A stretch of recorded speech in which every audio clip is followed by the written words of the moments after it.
quick look at the market. I'm going to go ahead and take a deep in-depth look at our indices, NASDAQ, as well as the S&P, as well as the Dow. And then I'm going to take a look and compare them, the indexes, to what's going on in the crypto market. Quick look at Bitcoin, Ethereum, and even SHIBA INU. Okay, so here I'm looking at my 1 hour, guys. I'm looking at the 1 hour, and as you can see, right now we seem to be a little bit bullish. Here we saw in this particular area,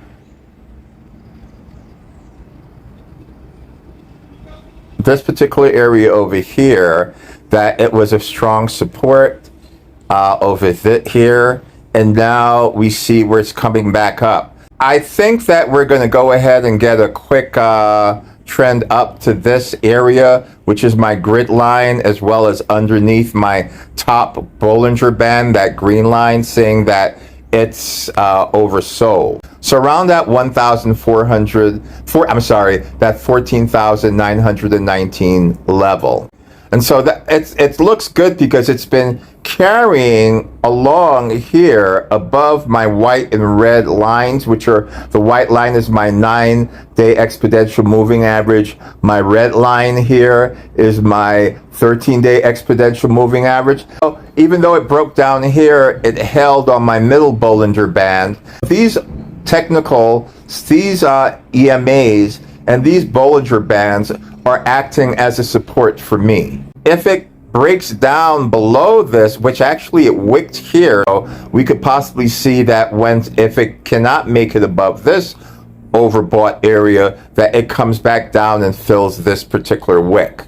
On my 1 hour, my 50-day exponential moving average will tell all whether we're going to go ahead and get a drop down to my 100-day exponential moving average, my gray line here, and if it can't hold there, if it breaks there, then we're definitely going for a market fall. Okay, so that's with the NASDAQ. All right, guys, let's take a quick look at the S&P, opening the charts here. And like with the NASDAQ, okay, we can see it's bullish. It's really getting up there, and look, we wicked up here about 2.5 hours ago, and it looks like it's trying to go ahead and fill that wick. This in line with the news today that it was a 0.4% inflation rate hike. And so FOMC will dictate all. I did this in another video. FOMC will tell us whether the Feds are going to give a pause, which then could be bullish for the markets, or whether they're going to continue with the interest rate hikes, which could catapult the markets even down further.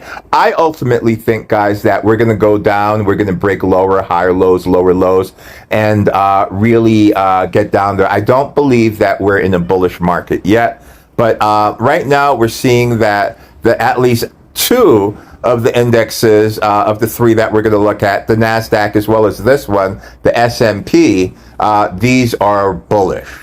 Let's take a quick look at the Dow, US 30, and that too. You see, guys, all the indexes on the 1 hour are looking similar.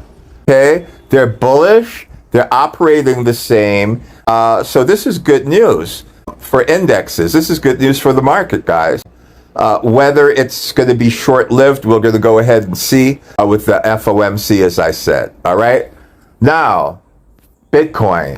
So as we see here, Bitcoin is not doing what the indexes are doing. So they're not following the indexes right now. On the 1 hour, it came up. Now we see that it's coming back down, and it's pretty much consolidating in these areas. Let me go ahead and take a look. Let's go ahead and take a look at this 4 hour. Hold on. Let's take a look at the 4 hour to see what's going on here. You see here now, this makes a little bit more sense here. Here we see that it's dropped low, okay, on the 4 hour, and it's been retesting this area, this gold line, which is my 800-day exponential moving average.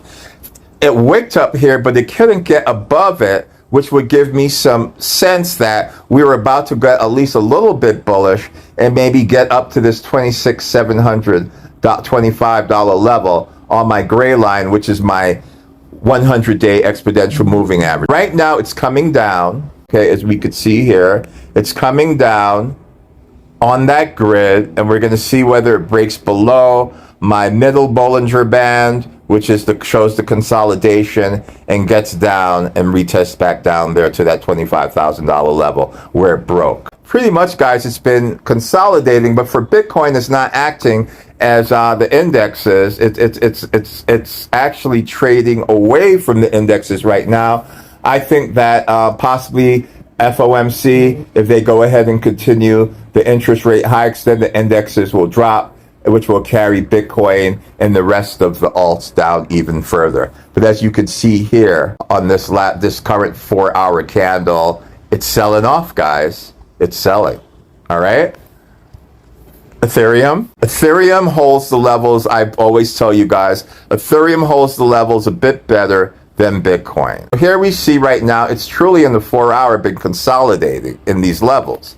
It's just been consolidating. Here it's holding on that strong support of my grid line, and then my Bollinger Band here, my middle Bollinger Band, of which shows a consolidation. It's just been consolidating, guys, at 17.34, which is it's good, because as it's consolidating, FOMC, what are you going to do? What are we going to do? Will we shoot up, or will we just drop? Okay, so that's what I'm telling you guys. It's best to wait. I'm not making any big moves right now. I'll be trading probably on the lower time frames. All right, with crypto, I do it on the 15-minute. On the indexes, I do it on the 5-minute. But if I want to get into some quick in and out trades, I'm trading on those lower time levels. But looking and seeing what's going on, really not anything, really. It's just been consolidating on Ethereum. And with SHIBA INU, the same thing, guys. But really, truly on SHIBA INU on the 4-hour, not really much volume. But it's just been consolidating, waiting for the news of FOMC, I believe. And let's take a quick look also at XRP. And XRP has been doing some big moves. It's shot up here, but look, it's come right, let's see. And that's what the market makers do. See over here, it's shot up here. It came right back down in the 4-hour, closed here. Now we see the red candle breaking down. And I believe that we're just going to be in a consolidation zone from here or here. There is a little bit of imbalance over here where we could come back down to that 47 cents level. But as we see here, guys, not really much going on. We're going to wait and see what happens for FOMC, what the Fed will do. Are you going to cut?